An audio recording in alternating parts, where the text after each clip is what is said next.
Hello students, welcome to BSc best online class. तो आज मैं फिर से आपके लिए लेकर आई हूँ एक वन शॉट वीडियो।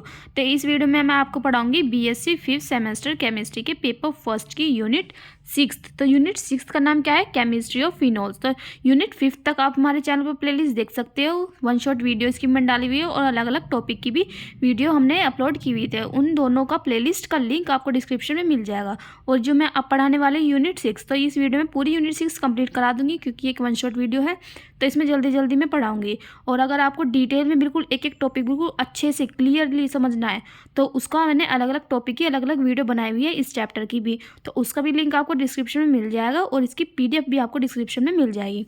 तो अब देख लेते हैं फिनोल का परिचय। पहला टॉपिक है आपका introduction, nomenclature and classification of phenol, यानी फिनोल का परिचय, नामकरण व वर्गीकरण। तो इसमें हम परिचय देखेंगे, इसका नामकरण देखेंगे और वर्गीकरण देखेंगे। तो इसमें देख लेते हैं एरोमेटिक हाइड्रोक्सी कंपाउंड, यानी एरोमेटिक हाइड्रोक्सी यौगिक क्या होते हैं। तो पहले हम देख लेते हैं कि ये जो हमारा फिनोल है वो होता क्या है। तो एरोमेटिक हाइड्रोक्सी कंपाउंड, तो जिन हाइड्रोक्सी यौगिकों में बेंजीन रिंग उपस्थित होती है उन्हें क्या कहते हैं? एरोमेटिक हाइड्रोक्सी कंपाउंड कहते हैं। तो बेंजीन रिंग को तो आपको पता ही होगा, बेंजीन रिंग किसे कहते हैं? बेंजीन में रिंग पाई जाती है उसे कहते हैं हम बेंजीन रिंग। तो इसे क्या कहते हैं? Aromatic hydroxy compound. तो ये मुख्य रूप से दो प्रकार के होते हैं। पहला है एरोमेटिक अल्कोहल। तो ये जो मैं एरोमेटिक हाइड्रोक्सी कंपाउंड पढ़ा रही हूँ, ये फिनोल को समझने से पहले हमें ये समझना होगा कि ये जो फिनोल है वो इसमें आता है, किस में आता है, ठीक है। तो एरोमेटिक अल्कोहल क्या होता है? इनमें सिंगल बॉन्ड OH समूह बेंजीन रिंग से सीधा नहीं जुड़े होते हैं। तो जो हमारा एरोमेटिक अल्कोहल है उसमें क्या होता है, जो OH समूह है वो सीधा बेंजीन रिंग से नहीं जुड़े रहते, उनके बीच में क्या आ जाता है? कार्बन परमाणु आ जाता है। तो एग्जांपल देख लेते हैं, जैसे बेंजीन है उसके पास CH2OH जुड़ रहा है, तो जो हमारा OH है वो सीधा बेंजीन रिंग से नहीं जुड़ रहा है, उसके बीच में CH2 आ गया, यानी कार्बन परमाणु आ गया। तो ये हमारा हो गया एरोमेटिक अल्कोहल, इसका नाम बना बेंजाइल अल्कोहल। अब देख लेते हैं हमारा टॉपिक फिनोल। तो हमारा टॉपिक है फिनोल। तो फिनोल क्या होता है? इनमें सिंगल बॉन्ड OH समूह बेंजीन रिंग से सीधा जुड़ा होता है। जो हमारा फिनोल है वो इसमें बेंजीन रिंग से सीधा जुड़ा होगा, OH। तो ये क्या हो गया हमारा फिनोल। तो इसका नाम बनेगा फिनोल बनेगा, या फिर हाइड्रोक्सी बेंजीन बन जाएगा, या फिर कार्बोलिक एसिड। तो इसके तीन नाम हो जाएंगे। तो एग्जाम्पल देख लेते हैं। एग्जाम्पल जैसे हमने बेंजीन रिंग के ऊपर OH जोड़ रखा है, तो उसके साइड में अगर ये कौन सी स्थिति होती है? ऑर्थो, ये मेटा और ये पैरा। तो ऑर्थो पे अगर CH3 जुड़ रहा है तो उसका नाम बनेगा ऑर्थोक्रिसोल। और अगर ये पैरा पे जुड़ रहा है OH, यानी एक OH यहाँ पे एक OH यहाँ पे, तो इसका नाम बनेगा क्विनोल। और लास्ट वाला ये क्या है? हमारा बेंजीन के ऊपर OH जुड़ रहा है, तो ये हमारा तो फिनोल हो गया। और अगर ऑर्थो स्थिति पर हमारा COOH जुड़ रहा है उसका नाम बनेगा सैलिसिलिक एसिड। तो ये तीनों आप याद कर लेना, ये ज़्यादा यूज होंगे इसमें। आगे देख लेते हैं। नेक्स्ट टॉपिक है फिनोल का नामकरण, यानी नोमेनक्लेचर ऑफ फिनोल। तो सामान्य या निरर्थक इस पद्धति है इसकी। तो इसमें देख लेते हैं, फिनोल जो होता है उसके ऊपर OH होता है बेंजीन के ऊपर, और अगर बेंजीन के ऊपर OH है और यहाँ पे ऑर्थो स्थिति पर Br जुड़ रहा है तो उसे क्या कहेंगे? Ortho bromophenol. यानी ऑर्थो लिख देंगे पहले, फिर ब्रोमो और फिर फिनोल। तो इसका नाम बना फिनोल। और यहाँ पे क्या जुड़ रहा है? पैरा पे क्या जुड़ रहा है? CH3। तो पैरा यानी पी क्रिसोल नाम बनेगा इसका। तो IUPAC पद्धति देख लेते हैं इसकी। तो IUPAC पद्धति में हम क्या लिखेंगे? यहाँ पे बेंजीन और ऊपर OH। तो ये क्या है? हमारा फिनोल का फॉर्मूला है। तो ये बनेगा हमारा हाइड्रोक्सी बेंजीन, यानी हाइड्रोक्सी बेंजीन लिख देंगे हम इस पूरे फॉर्मूले को। जैसे हमारा बेंजीन है उसके ऊपर OH तो है, ये तो हो गया हमारा हाइड्रोक्सी बेंजीन, और ये OH है, तो ये किसका IUPAC नेम है, ठीक है। तो इसमें हम हाइड्रोक्सी बेंजीन लिखेंगे, फिनोल नहीं लिखेंगे। तो यहाँ पे यहाँ लिखेंगे हम 1,2 पे क्या जुड़ रहा है? Di hydroxy benzene. और यहाँ पे देख लेते हैं 1 और 3 पे जुड़ रहा है, तो 1,3 डाई हाइड्रोक्सी बेंजीन। ये हो गया IUPAC नेम। आप देख लेते हैं फिनोल का वर्गीकरण, यानी क्लासिफिकेशन ऑफ फिनोल। तो single bond single bond OH समूह की संख्या के आधार पर ये तीन प्रकार के होते हैं। जो हमारे फिनोल हैं वो OH समूह की स्थिति के आधार पर, यानी संख्या के आधार पर तीन प्रकार के होते हैं। जैसे हमने अल्कोहल में पढ़ा था, monohydric alcohol, dihydric alcohol, trihydric alcohol. इसी प्रकार जो हमारे फिनोल हैं वो भी कैसे हैं, 3 प्रकार के हैं। पहला है मोनोहाइड्रिक फिनोल यानी मोनोहाइड्रिक फिनोल, तो इनमें केवल एक OH समूह होता है यानी एक OH ग्रुप होता है, जैसे अल्कोहल में था। तो एग्जाम्पल है बेंजीन के ऊपर OH जुड़ रहा है तो इसका नाम बनेगा फिनोल, और बेंजीन के ऊपर OH और यहाँ पे CH3 जुड़ रहा है इसे कहेंगे ऑर्थोक्रिसोल, और यहाँ पे अगर 2 बेंजीन जुड़ रहे हैं और एक OH है तो इसका बनेगा बीटा नेफ्थोल। दूसरा टाइप है इसका डाइहाइड्रिक फिनोल यानी डाइहाइड्रिक फिनोल, तो इनमें 2 OH समूह होते हैं। तो एग्जाम्पल इसका जैसे बेंजीन के ऊपर 2 OH जुड़ रहे हैं तो ये बनेगा कैटिकोल, तो अगर ये ऑर्थो पे है तो कैटिकोल, अगर मेटा पे है तो क्या बनेगा, रिसोर्सिनोल। थर्ड टाइप है इसका ट्राइहाइड्रिक फिनोल यानी ट्राइहाइड्रिक फिनोल इंग्लिश में भी कहते हैं। तो इनमें क्या होता है, 3 OH समूह पाए जाते हैं। जैसे बेंजीन के ऊपर 3 OH जुड़ रहे हैं तो इसका नाम बनेगा हाइड्रोगैलोल, अगर ये ऑर्थो और पैरा पे है तो क्या बनेगा, हाइड्रोक्सीक्विनोल। ये होगी इसकी क्लासिफिकेशन। अब देखते हैं इसके method of preparation of phenol. Next topic है method of preparation of phenol यानी फिनोल के बनाने की विधियाँ। पहली विधि है प्रयोगशाला विधि, तो यानी प्रयोगशाला में इसे कैसे बनाया जाता है, तो प्रयोगशाला में फिनोल को बेंजीन डाइएजोनियम क्लोराइड के भाप आश्व द्वारा बनाया जाता है। तो इसमें क्या कहा है, जो हमारा फिनोल है वो किससे बनेगा, बेंजीन के डाइएजोनियम क्लोराइड के भाप आश्वन द्वारा बनेगा। तो इसमें देख लेते हैं, पहले हम क्या बनाएंगे, डाइएजोनियम क्लोराइड क्या होता है, तो हम बनाएंगे पहले डाइएजोनियम क्लोराइड। तो हम यहाँ लेंगे एनिलीन, एनिलीन का फॉर्मूला होता है बेंजीन के ऊपर NH2 और प्लस HNO2 प्लस HCl। इसको किससे क्रिया कराएंगे, NaNO2 प्लस HCl की उपस्थिति में 0 से 5 डिग्री सेल्सियस पर। तो हमारा क्या बन जाएगा, बेंजीन डाइएजोनियम क्लोराइड बन जाएगा और यहाँ से जल निकल जाएगा। तो बेंजीन डाइएजोनियम क्लोराइड का क्या फॉर्मूला होता है, बेंजीन के ऊपर N2Cl, ठीक है, बेंजीन डाइएजोनियम क्लोराइड। तो इससे हम क्या प्राप्त करेंगे, बेंजीन। तो हमने ये ले लिया, यहाँ लिख दिया बेंजीन डाइएजोनियम क्लोराइड। अब क्या करेंगे, इसका भाप आश्वन से क्या बनाएंगे, फिनोल। भाप आश्वन का मतलब है भाप में क्या होता है, जल, तो HOH यानी H2O। जब ये इससे क्रिया कर लेगा तो ये OH तो यहाँ जाएगा, ठीक है, बेंजीन पे ये बना लेगा फिनोल। यहाँ पे क्या बचा, N2 और एक HCl यहाँ से बाहर निकल जाएगा। ये होगी इसकी प्रयोगशाला विधि। अब देख लेते हैं इसके फिनोल बनाने की औद्योगिक विधि। पहली है सोडियम बेंजीन सल्फोनेट से, ठीक है, तो सोडियम बेंजीन सल्फोनेट से बनाएंगे तो इसको NaOH के साथ गर्म करने पर सोडियम फिनोक्साइड बनता है।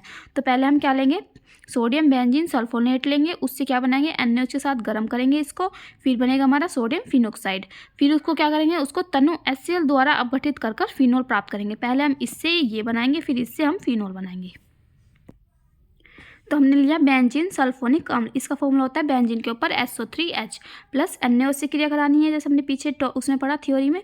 ये दोनों आपस में क्रिया करके सोडियम बेंजीन सल्फोनेट बना लेंगे यानी SO3Na प्लस H2O, ठीक है। तो हमें क्या बनाना था, फिनोक्साइड बनाना था, लेकिन अभी फिनोक्साइड हमें प्राप्त नहीं हुआ है तो हमें इसे फिर से लिखना होगा बेंजीन के ऊपर SO3Na, फिर से हम इसे NaOH से क्रिया कराएंगे इससे ही। तो क्या होगा आपकी बार, ये ONa यहाँ के जुड़ जाएगा और यहाँ से Na2SO3 बाहर निकल जाएगा और प्लस H2O सोडियम फिनोक्साइड। तो मैं ये जल्दी जल्दी बता रही हूँ क्योंकि ये 1 शॉट वीडियो है, इसमें जल्दी जल्दी बताना पड़ेगा वरना ये वीडियो बहुत ज़्यादा लंबी हो जाएगी। अगर आपको बिल्कुल अच्छे से डिटेल में समझना है कि ये कैसे बैलेंस हो रहे हैं तो उनके लिए अलग टॉपिक बने हुए हैं, अलग अलग सबके टॉपिक, तो उनका प्लेलिस्ट का लिंक आपको डिस्क्रिप्शन में मिल जाएगा, वहाँ से जाकर आप चेक कर सकते हो। तो इसमें देख लेते हैं, अगर हमारा ये जो बना सोडियम फिनोक्साइड, हम फिर से सोडियम फिनोक्साइड ले लेंगे यानी इस बेंजीन के ऊपर ONa प्लस हमें क्या करना है, आप डाइल्यूट HCl से क्रिया करानी है तो हमें क्या प्राप्त होगा, फिनोल। ये आपस में क्रिया कर यहाँ पे बना लेंगे बेंजीन के ऊपर OH, ये बन गया हमारा फिनोल और यहाँ से NaCl बाहर निकल जाएगा। तो ये O और H जुड़ जाएगा और यहाँ पे तो ये OH से क्रिया करके यहाँ पे बना लेंगे फिनोल और यहाँ पे बचेगा NaCl, ये बाहर निकल जाएगा। अब देख लेते हैं दूसरी औद्योगिक विधि। तो क्लोरोबेंजीन से क्रिया करेंगे तो क्लोरोबेंजीन को हम NaOH के साथ गर्म करने पर सोडियम फिनोक्साइड बनता है जो तनु HCl द्वारा अपघटित होकर फिनोल बनाता है। जैसे हमने ऊपर देखा, पहले हम फिनोक्साइड बनाना है और फिर हम उसकी क्रिया HCl से करेंगे। तो हमने यहाँ लिया बेंजीन क्लोराइड या फिर क्लोरोबेंजीन, ठीक है, तो इसको NaOH से क्रिया करेंगे तो क्या बनेगा, 300 डिग्री सेल्सियस पर क्रिया करेंगे 200 एटमॉस्फेरिक प्रेशर पर। जब ये आपस में क्रिया करेंगे तो यहाँ पे आके जुड़ जाएगा ONa, ठीक है, ONa यहाँ पे आके जुड़ जाएगा तो ये बनाएगा सोडियम फिनोक्साइड। ये सोडियम फिनोक्साइड का फॉर्मूला आप याद कर लेना, ये बहुत ज़्यादा यूजफुल है, ठीक है। बेंजीन के ऊपर ONa और यहाँ पे बचा NaCl और यहाँ पे बचा H2O, ये बाहर निकल जाएगा। अब क्या बना हमारा, सोडियम फिनोक्साइड लेंगे और फिर HCl डाइल्यूट HCl से क्रिया कराएंगे तो ऊपर की वाले की तरह OH बन जाएगा यानी फिनोल, और यहाँ पे NaCl बाहर निकल जाएगा। ये होगी हमारे बनाने की विधियाँ। अब देखते हैं भौतिक गुण और इसकी अम्लीय प्रकृति। नेक्स्ट है physical properties and acidic characters of phenol, यानी भौतिक गुण एवं अम्लीय प्रकृति। तो भौतिक गुण देख लेते हैं इसका, फिजिकल प्रॉपर्टीज़ ऑफ फिनोल। तो फिनोल के भौतिक गुण निम्नलिखित है। पहले देख लेते हैं फर्स्ट पॉइंट इसमें फिनोल जो है हमारा रंगहीन द्रव है। तो इसमें क्या कहा है, जो हमारा फिनोल है वो कैसा है, द्रव है, और कैसा है, रंगहीन, यानी उसमें कोई भी रंग नहीं है। सेकेंड है फिनोल खुले हवा में ऑक्सीकृत होकर ब्राउन कलर का हो जाता है। जो हमारा फिनोल है वो हवा में खुले में क्या हो जाता है, ऑक्सीकृत हो जाता है और ब्राउन कलर का हो जाता है। थर्ड इसमें यह एक विषैला पदार्थ है, यानी ये कैसा है, विषैला पदार्थ है जो स्किन के कांटेक्ट में आने पर फफूंदी पैदा कर देता है। फोर्थ पॉइंट है यह दुर्बल अम्लीय प्रकृति का होता है जो नीले लिटमस को लाल कर देता है। तो ये क्या है, एक दुर्बल अम्लीय होता है जो नीले लिटमस को लाल कर देता है। फिफ्थ है फिनोल का गलनांक मेल्टिंग पॉइंट क्या होता है, 42 डिग्री सेल्सियस होता है। सिक्स्थ है इसका क्वथनांक यानी बॉइलिंग पॉइंट 183 डिग्री सेल्सियस होता है। सेवन्थ है इसमें फिनोल वाटर में आसानी से घुल जाता है। एट्थ है इसकी विशिष्ट गंध यानी फिनोलिक होता है। तो इसकी गंध कैसी होती है, फिनोलिक। नेक्स्ट है फिनोल की अम्लीय प्रकृति, एसिडिक कैरेक्टर्स ऑफ फिनोल, यानी फिनोल स्वभाव में अम्लीय होते हैं। तो इसमें क्या कहा है, जो हमारे फिनोल में कैसे होते हैं, अम्लीय होते हैं, जो जलीय माध्यम में हाइड्रोजन आयन यानी H पॉजिटिव प्रदान करता है। तो जो जलीय माध्यम में क्या करता है, H पॉजिटिव आयन देते हैं। तो फिनोल लिया हमने यहाँ पे, और फिर क्या करा, इसे H2O में घोला, यानी वाटर में घोलने पर क्या मिलेगा, हमें फिनोक्साइड आयन मिलेगा और यहाँ पे हाइड्रोनियम आयन मिलेगा। तो हाइड्रोनियम आयन का फॉर्मूला होता है H3O पॉजिटिव, और यहाँ पे फिनोक्साइड यानी यहाँ से H पॉजिटिव बाहर निकलकर H2O में चला जाएगा और यहाँ पे हाइड्रोनियम आयन बना लेगा। तो इसलिए कारण ये क्या है, हमारा अम्लीय प्रकृति का है। नेक्स्ट है किसी कंपाउंड की अम्लीयता प्रोटॉन त्यागने की क्षमता पर निर्भर करती है। थर्ड पॉइंट है कार्बोक्सिलिक अम्ल जो है वो अधिक अम्लीय है किससे, फिनोल से, और फिनोल अधिक अम्लीय अल्कोहल से। यानी सबसे कम अम्लीय कौन सा है, अल्कोहल, फिर फिनोल और फिर कार्बोक्सिलिक अम्ल। तो इसमें क्या कहा है, जो फिनोल है वो कार्बोक्सिलिक एसिड की अपेक्षा कार्बोक्सिलिक एसिड की अपेक्षा तो दुर्बल है और अल्कोहल की अपेक्षा अधिक अम्लीय है। ठीक है, इसमें ये कहा है जो फिनोल है वो इससे तो कम है लेकिन इससे ज़्यादा अम्लीय है। ठीक है, तो ये होगी इसकी अम्लीय प्रकृति। नेक्स्ट टॉपिक है comparative acidic strength of alcohol and phenol. तो अल्कोहल और फिनोल की अम्लीय प्रकृति की तुलना करनी है इसमें। तो अल्कोहल ज़्यादा अधिक अम्लीय या फिनोल, तो इसमें बताना है जो हमारा फिनोल है वो अल्कोहल की अपेक्षा अधिक अम्लीय प्रकृति का होता है। जो हमारा फिनोल है वो अधिक होता है अम्लीय और अल्कोहल कम, क्योंकि किसी भी कंपाउंड की अम्लीयता प्रोटॉन त्यागने की क्षमता पर निर्भर करती है। जो अगर प्रोटॉन सबसे ज़्यादा त्यागेगा, निकालेगा अपने में से, तो वो क्या होगा, अधिक अम्लीय। तो फिनोल अनेक द्विध्रुव अनुनाद संरचना प्रदर्शित करता है। जो हमारा फिनोल है वो कैसी, द्विध्रुव अनुनाद संरचना। तो मैंने बताई हुई है द्विध्रुव अनुनाद संरचना क्या होती है, BSc फर्स्ट सेमेस्टर की प्लेलिस्ट में जाकर देख सकते हो।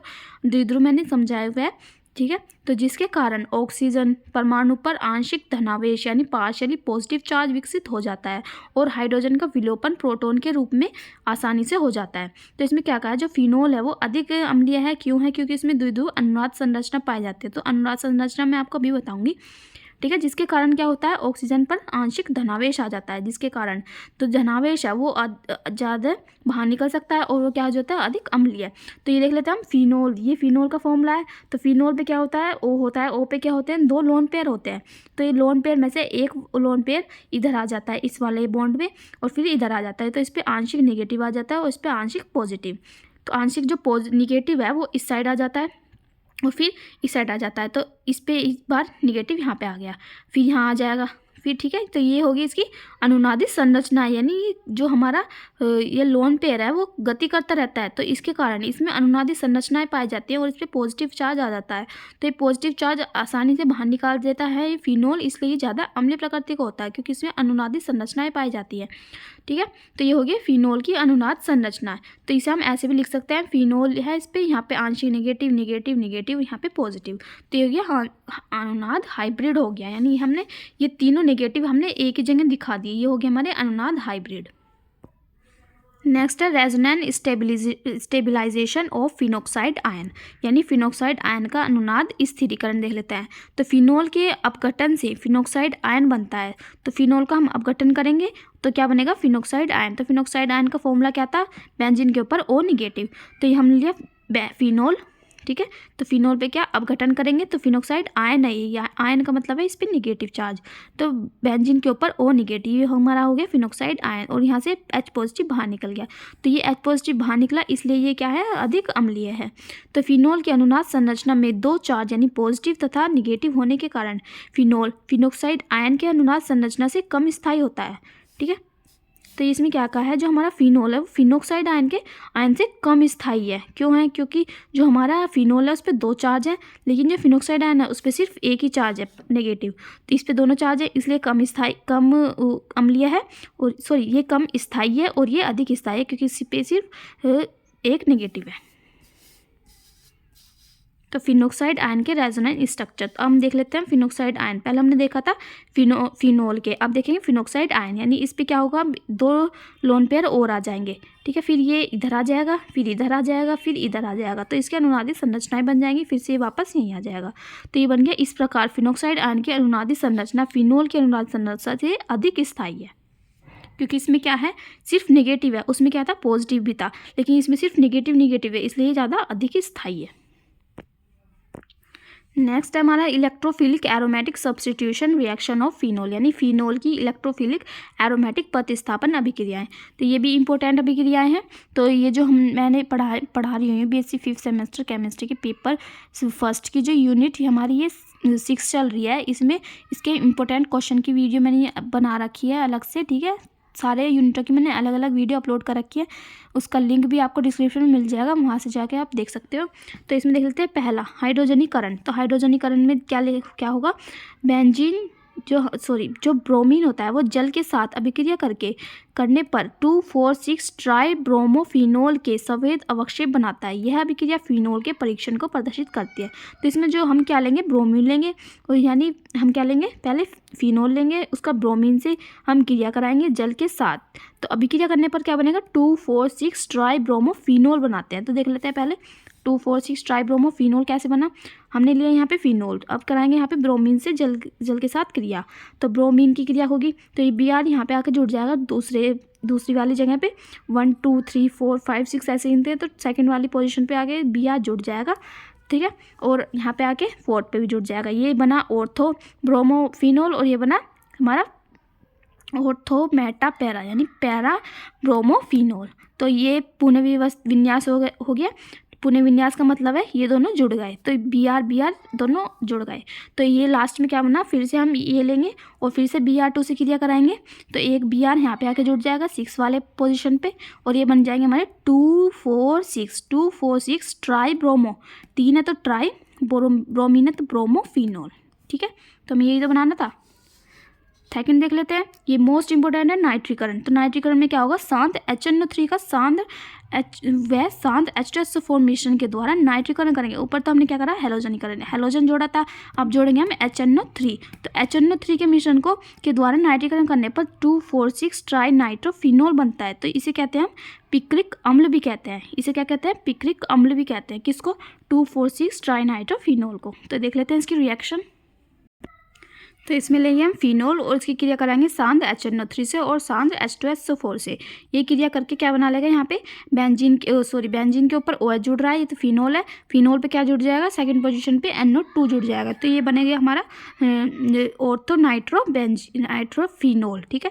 तो यहाँ पे बनेगा ये पैरा पोजीशन पे आगे जुड़ जाएगा, तो पैरा नाइट्रोफिनोल, तो फिर से पुनर्विन्यास हो जाएगा पीछे वाले की तरह, नाइट्रीकरण की तरह, ये दोनों आपस में जुड़ जाएंगे, फिर से शांत HNO3 और शांत H2SO4 के साथ क्रिया करके यहाँ पे आके जुड़ जाएगा एक NO2, तो NO2 जुड़ गया, ये तीनों क्या बना लेंगे, 2,4,6 ट्राई नाइट्रोफिनोल, यानी ट्राई नाइट्रोफिनोल है, तो पिक्रिक अम्ल हो गया इसका नाम। तो ये पूछा जाता है कि पिक्रिक अम्ल का फॉर्मूला लिखे, तो आप ये वाली संरचना बना दोगे।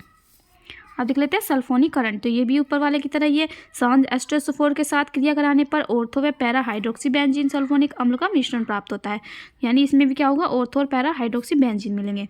तो बेंजीन के ऊपर फिनोल है, तो शांत H2SO4 से क्रिया कराएंगे, तो बेंजीन उसके ऊपर OH, ये हो गया हमारा फिनोल, उस पर क्या जुड़ जाएगा, SO3H जुड़ जाएगा, पहले जुड़ेगा ऑर्थो पे और फिर जुड़ेगा पैरा पोजीशन पे, ये बना ऑर्थो हाइड्रोक्सी बेंजीन सल्फोनिक अम्ल, और ये बना पैरा हाइड्रोक्सी बेंजीन सल्फोनिक अम्ल। अब देख लेते हैं फ्राइज रीअरेंजमेंट यानी फ्राइज पुण्य विन्यास। तो आपके ये होगी हमारी नेमिंग रिएक्शन। तो आपके सिलेबस में 6 नेमिंग रिएक्शन है, 6 की 6 आपको इजीली समझाऊंगी उसका मैकेनिज्म सहित। तो ये बस हमारी 6 ये नेमिंग रिएक्शन ही बचती है इस यूनिट में, फिर आपकी यूनिट कंप्लीट हो जाएगी। तो इसमें देख लेते हैं जो फेनिल एस्टर को किसी लुईस अम्ल यानी एग्जाम्पल जैसे AlCl3 के साथ गर्म किया जाता है तो वह आर्थो व पैरा हाइड्रोक्सी कीटोन अथवा दोनों का मिश्रण देता है। यह अभिक्रिया फ्राइज रीअरेंजमेंट कहलाती है। तो इसमें क्या कहा है, हमने क्या लेना है, फेनिल एस्टर लेना है, ठीक है, और लुईस अम्ल यानी AlCl3 से क्रिया करानी है।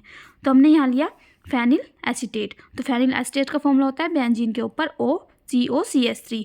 तो इसकी क्रिया करानी है AlCl3 से, गर्म करेंगे तो ये आपस में क्रिया करके बना लेंगे, बेंजीन के ऊपर OH जुड़ जाएगा और यहाँ पे COCH3 इधर आ जाएगा, ठीक है। ये वाला COCH3 यहाँ आ जाएगा क्योंकि यहाँ पे जो H होते हैं सब जगह H आपको पता ही होगा। तो ये वाला H O से क्रिया कर लेगा तो OH बना लेगा और ये COCH3 यहाँ आ जाएगा ऑर्थो स्थिति पर। तो ये बना लेंगे ऑर्थो हाइड्रोक्सी एसिटोफिनोन। और अगर ये वाला ऑर्थो की जगह पैरा पे आ जाएगा तो क्या बना लेंगे यहाँ पे पैरा हाइड्रोक्सी एसिटोफिनोन। अगर 60 डिग्री से कम लेंगे, 60 डिग्री या कम ताप पर यानी 60 से कम हम गर्म करेंगे इसे तो क्या बनाएगा, पैरा समावयवी बनाएगा। और अगर 60 डिग्री से ज़्यादा ताप लेंगे तो क्या बनाएगा, ऑर्थो समावयवी यानी ऑर्थो हाइड्रोक्सी एसिटोफिनोन बनेगा। अब देख लेते हैं इसकी क्रिया विधि, ठीक है, इसका मैकेनिज्म। तो बेंजीन के ऊपर जो हमारा OCOCH जुड़ रहा है यानी हमारा फेनिल एसीटेट है, इसके ऊपर क्या होता है, O के ऊपर 2 लोन पेयर होते हैं यानी 2 लोन पेयर का जोड़ा होता है। तो AlCl3 से क्रिया कराएंगे इसकी तो क्या बना लेगा, AlCl3 यहाँ के जुड़ जाएगा।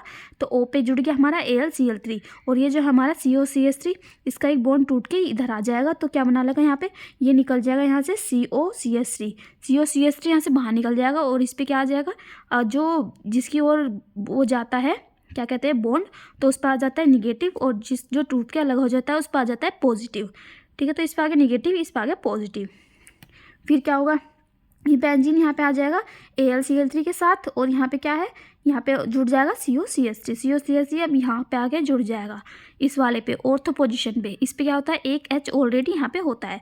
जब क्या होगा, फिर से यहाँ से AlCl3 यहाँ से बाहर निकल जाएगा और क्या होगा, यहाँ से बेंजीन के ऊपर O यानी ये जो H है वो इधर आ जाएगा H और यहाँ पे COCH3 यहाँ पे आ जाएगा। तो ये बनेगा ऑर्थो हाइड्रोक्सी एसिटोफिनोन। तो जो हमारा AlCl3 है उसने क्या काम करा, पहले वो जुड़ा था और लास्ट में बाहर निकल गया, यानी ये क्या है, एक उत्प्रेरक का कार्य कर रहा है।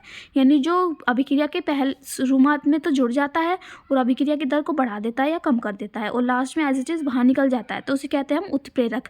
तो ये होगी क्रिया विधि फ्राइज रीअरेंजमेंट की। अब देख लेते हैं नेक्स्ट विधि। नेक्स्ट नेमिंग रिएक्शन हमारी क्लेजन रीअरेंजमेंट यानी क्लेजन पुनर्विन्यास।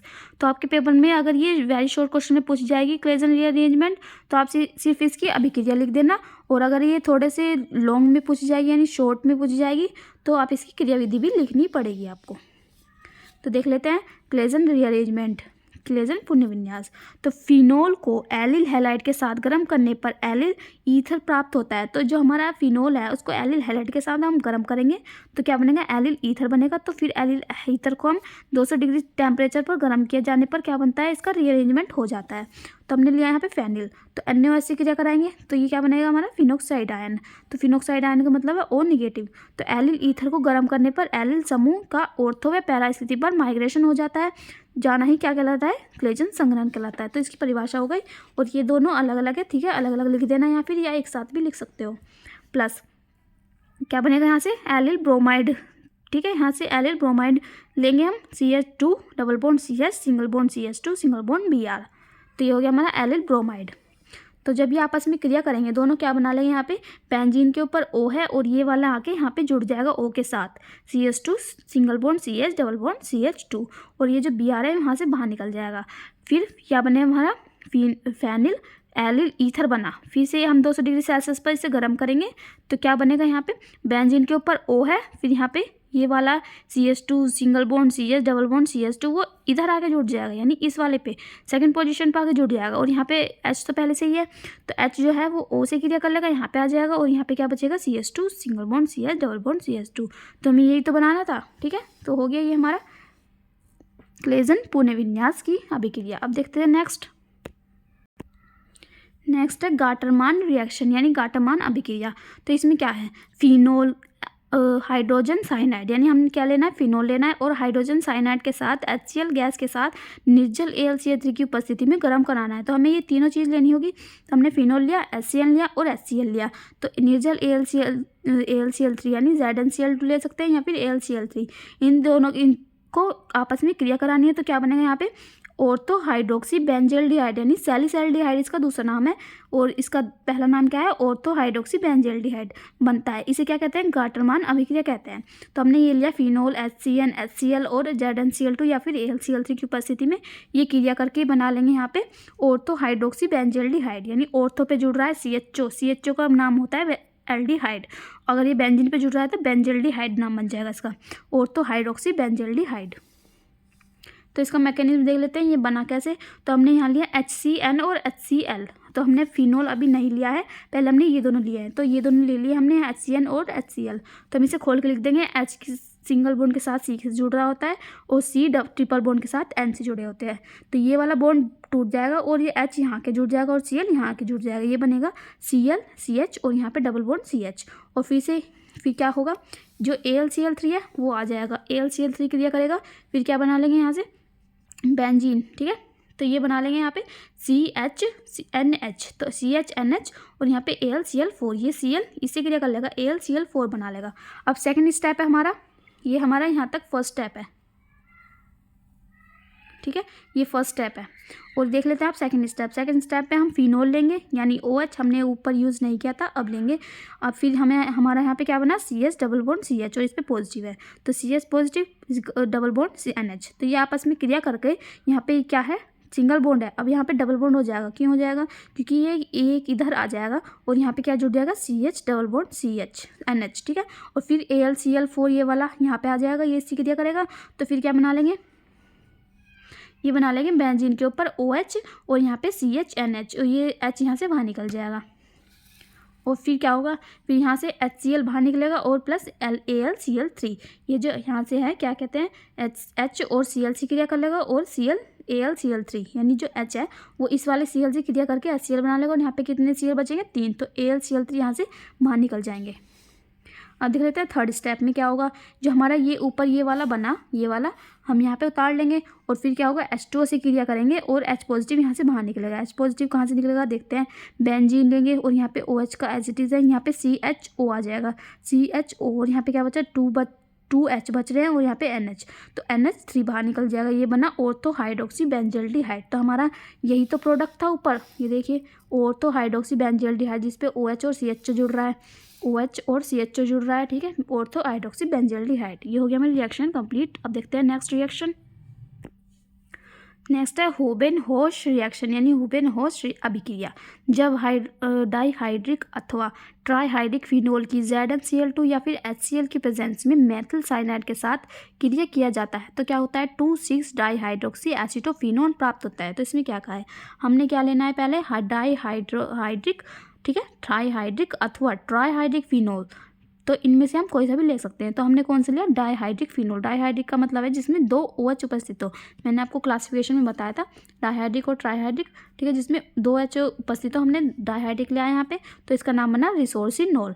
तो जब इसकी क्रिया हम किससे कराएंगे, ZnCl2 या फिर HCl की प्रेजेंस में मेथिल साइनाइड, तो मेथिल साइनाइड का फॉर्मूला होता है CH3CN, तो CH3CN से क्रिया कराएंगे ZnCl2 की उपस्थिति में, ये दोनों आपस में क्रिया करके बना लेंगे 2,6 डाइहाइड्रोक्सी एसीटोफिनोल, यानी ये बना 2,6 डाइहाइड्रोक्सी एसीटोफिनोल, यानी 2 पे और 6 पे, 2 पे और 6 पे डाइहाइड्रोक्सी एसीटोफिनोल बन रहा है। तो यहाँ पे जो OH है वो कहाँ पे आगे जुड़ जाएगा, यहाँ पे, ठीक है। यानी देखो आप इसे ऐसे देख सकते हो, जैसे ये रिएक्शन है आप इसे ऐसे घुमाओ, ये है 1, ये 2, ये 3, ये 4, ये 5, ये 6, ऐसे आप घुमा के देखो तो ये 2 पे है और 6 पे है क्या, हाइड्रोक्सी यानी OH, तो ये बना 2,6 डाइहाइड्रोक्सी एसीटोफिनोन है इसका नाम, ठीक है। तो आप देख लेते हैं इसकी क्रियाविधि। तो क्रियाविधि में CH3 single bond C triple bond N, यह है हमारा CH3Cl। तो इसकी हम HCl से क्रिया कराएंगे, तो ये आपस में क्रिया करेंगे तो क्या बना लेंगे CH3C, और यहाँ पे Cl जो है C पे आके जुड़ जाएगा और H जो है N के साथ जुड़ जाएगा, यहाँ पे डबल बॉन्ड आ जाएगा। फिर यहाँ करेंगे ZnCl2 से क्रिया, ZnCl2 कहाँ पे आके जुड़ेगा, फिर जो हमारा Cl है वो ZnCl2 से क्रिया कर लेगा और यहाँ पे बना लेगा ZnCl3, और यहाँ पे बचेगा CH3 single bond C triple bond N single bond H, तो यहाँ पे डबल बॉन्ड है, ठीक है, डबल बॉन्ड है ये। अब देख लेते हैं थर्ड स्टेप में क्या होगा। बेंजीन के ऊपर OH जुड़ रहा है, हमारा ऊपर वाला था जब हमने ये था रिसोर्सिनोल, ठीक है, तो ये हमारा बेंजीन के यहाँ पे आके जुड़ जाएगा ये CH3 single bond C double bond N H, तो यहाँ पे आके जुड़ गया, तो यहाँ बना लेगा। अब H पॉजिटिव और H2O से क्रिया कराएंगे, हाइड्रोलाइसिस होगा इसका, फिर क्या होगा, तो ये एज आ जाएगा यहाँ पे, और यहाँ पे CH3 यहाँ से NH बाहर निकल जाएगा, किससे क्रिया कर लेगा H2 से, तो NH3 बन जाएगा, NH और H2, तो ये बना लेगा NH3, और ये जो O है वो यहाँ पे आकर जुड़ जाएगा C के साथ, तो ये बना लेंगे 2,6 डाईहाइड्रोक्सी एसीटोफिनोल। ये हो गया हमारा रिएक्शन कंप्लीट। अब 2 रिएक्शन और बचती हैं। अब हमारी रिएक्शन है लैडर मैनसे रिएक्शन, यानी लैडर मैनस रिएक्शन अभिक्रिया। तो फिनोल फॉर्मेल्डिहाइड के साथ एसिड या बेस के प्रेजेंस में संघनित होकर ऑर्थो व पैरा हाइड्रोक्सी बेंजिल अल्कोहल देता है। इस रिएक्शन को लैडर मैनस रिएक्शन कहते हैं। तो इसमें क्या लेना है, फिनोल लेना है और फॉर्मेल्डिहाइड, तो ये दोनों आपस में क्रिया कर कर एसिड और बेस की उपस्थिति में क्या बना लेंगे, ऑर्थो और पैरा हाइड्रोक्सी बेंजिल अल्कोहल बना लेंगे। तो इसमें लेना है हमें फिनोल और फॉर्मेल्डिहाइड, ये दोनों आपस में क्रिया करके H पॉजिटिव या फिर OH नेगेटिव, यानी ये एसिड है और ये बेस, इन दोनों की उपस्थिति में ये क्रिया करके क्या बना लेंगे, ऑर्थो हाइड्रोक्सी बेंजिल अल्कोहल या फिर पैरा हाइड्रोक्सी बेंजिल अल्कोहल। तो ऑर्थो ये क्या है, बेंजीन के ऊपर CH2OH जुड़ रहा है ऑर्थो पे, और यहाँ पे क्या जुड़ रहा है, P पे जुड़ रहा है, यानी पैरा पे जुड़ रहा है, तो पैरा हाइड्रोक्सी बेंजिल अल्कोहल बन गया। तो इसकी क्रियाविधि देख लेते हैं। क्रियाविधि में हम क्या लेंगे, पहले फिनोल लेंगे, फिनोल के ऊपर हम NaOH की क्रिया कराएंगे, तो यहाँ से क्या होगा, ये H यहाँ से बाहर निकल जाएगा और यहाँ पे बना लेगा फिनोक्साइड आयन, यानी बेंजीन के ऊपर O नेगेटिव। अब लेना है हमें यहाँ पे फॉर्मेल्डिहाइड। फॉर्मेल्डिहाइड का फॉर्मूला होता है HCHO, इसे हमने खोल के लिख दिया, O प्लस ये जो हमारा H है यहाँ से पॉजिटिव बाहर निकला, ये यहाँ पे ले लेंगे, ये दोनों आपस में क्रिया करके ये H पॉजिटिव O पे आके जुड़ जाएगा, ठीक है, तो ये बना लेगा। फिर जो ये H है ये आपस में जुड़ जाएंगे और डबल बॉन्ड टूट जाएगा और यहाँ पे आके जुड़ जाएगा, पॉजिटिव चार्ज आ जाएगा इस पर। अब थर्ड स्टेप में क्या लेंगे, यहाँ पे फिनोक्साइड आयन बना था, हमने फिनोक्साइड आयन ले लिया और फिर CH2OH से क्रिया कराएंगे, तो ये CH2OH यहाँ पे आके जुड़ जाएगा, तो यहाँ पे आके जुड़ गया CH2OH, यहाँ के डबल बॉन्ड। अब क्या करेंगे, फिर से H पॉजिटिव यहाँ से निकल जाएगा, कहाँ से, देखो CH2OH है, हम निकलेगा नहीं, यहाँ से जुड़ेगा, ठीक है, प्लस से आएगा यहाँ पे, तो H पॉजिटिव यहाँ पे आके जुड़ जाएगा O पे, तो OH और यहाँ पे CH2OH, ये बना ऑर्थो हाइड्रोक्सिल बेंजिल अल्कोहल। ये हो गया हमारा रिएक्शन कंप्लीट। एक रिएक्शन हमारी लास्ट वाली बचती है, फिर ये चैप्टर आपका कंप्लीट हो जाएगा।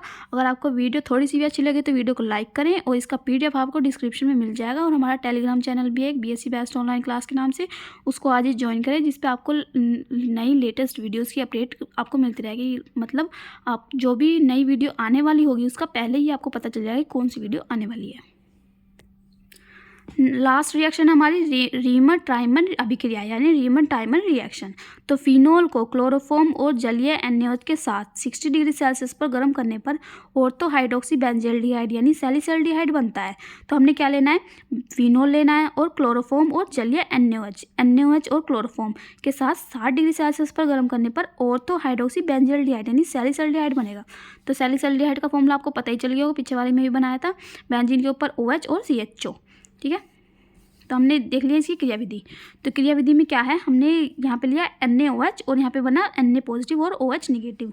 तो ये लिया हमने CHCl3 यानी हमारा क्लोरोफॉर्म। CHCl3 किसका फॉर्मूला है, क्लोरोफॉर्म का। तो हम OH से क्रिया करेंगे, यहाँ पे बना OH नेगेटिव, तो ये इससे क्रिया करके CCl3 तो यहाँ से बाहर निकल जाएगा, CCl3 नेगेटिव, और यहाँ पे H2O, ये बना ट्राईक्लोरोमेथिल कार्बोनियम आयन, ठीक है, ये वाला। अब आगे है सेकंड स्टेप, बेंजीन के ऊपर OH पॉजिटिव है, फिर OH नेगेटिव से क्रिया करेगा NaOH और यहाँ से निकलेगा H2 और बाहर निकल जाएगा। तो ये OH और ये H2 बाहर निकल गया, यहाँ से बना हमारा फिनोक्साइड आयन। तो ये नेगेटिव इधर आ जाएगा, यहाँ पे आ जाएगा, यहाँ पे आ जाएगा डबल बॉन्ड। फिर ये क्या करेगा, CCl2 से क्रिया करेगा, ठीक है, ये इससे क्रिया करेगा, फिर क्या बनाएगा ये यहाँ पे आके जुड़ जाएगा ऑर्थो स्थिति पर, जहाँ पे नेगेटिव है ना वहाँ पे आके जुड़ जाएगा CCl2। फिर क्या होगा, ये जो H है, यहाँ पे H आपको पता ही है सब जगह H होते ही हैं, तो H जो है वो C पे आके जुड़ जाएगा, तो CHCl2 बना लेंगे, तो यहाँ बन गया CHCl2। अब नेक्स्ट स्टेप है हमारा third step and last step है ये। तो इसमें बेंजीन के ऊपर O निगेटिव है, OCHCl2 एज इट इज हमने ये वाला यहाँ पे उतार दिया। अब क्या करना है, OH निगेटिव से हमें यहाँ पे क्रिया करनी है, तो OH जो निगेटिव है वो यहाँ पे आके जुड़ेगा, कहाँ पे जुड़ेगा, बेंजीन है और यहाँ पे O है और यहाँ पे CH, तो ये OH है, एक तो ये हमारा NaOH है ना, तो इसमें क्या है 2 OH है, तो एक OH यहाँ पे और एक OH यहाँ पे, और यहाँ पे जो 2 Na है वो 2Cl से बाहर निकल जाएंगे, 2 NaCl यहाँ से बाहर निकल जाएगा, ये जुड़ेगा और ये निकलेंगे, और फिर यहाँ से ये बना हमारा, इसमें से H2 बाहर निकल जाएगा और क्या बचा, CHO बचा, तो CHO यहाँ पर आ गया, ठीक है। यहाँ पे OH है तो ये OH में से H पॉजिटिव यहाँ से बाहर निकल जाएगा और यह बचा बेंजीन के ऊपर O नेगेटिव और CHO, तो ये तो हमें बनाना था, सैलिसैल्डिहाइड बन गया हमारा। तो ये हो गया हमारी रिएक्शन कंप्लीट। अगर कोई भी आपको टॉपिक समझ में ना आ रहा हो ना तो फिर से एक बार रिवाइंड करके देख लीजिएगा, ये रिएक्शन भी बहुत ईजी है और ये इसका मैकेनिज्म भी बहुत ज़्यादा ईजी है, तो ये बहुत ईजी रिएक्शंस है। आपको अच्छी लगे तो वीडियो लाइक करें, शेयर करें और चैनल को सब्सक्राइब करें, जिससे आने वाली वीडियोज़ की नोटिफिकेशन आपको मिल सके। Thank you so much.